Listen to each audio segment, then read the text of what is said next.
The College of New Caledonia is asking Prince George residents to assist with wildlife research this spring by collecting bear poop.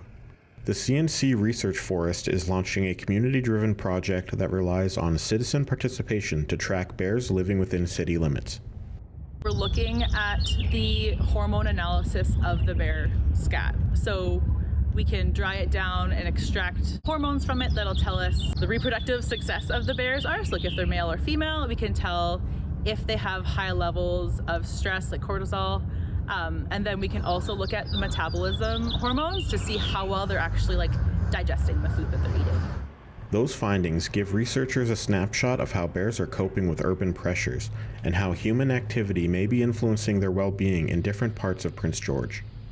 Researchers say involving the public allows the project to cover a much wider area than they could manage on their own, helping them gather samples from neighborhoods across the city.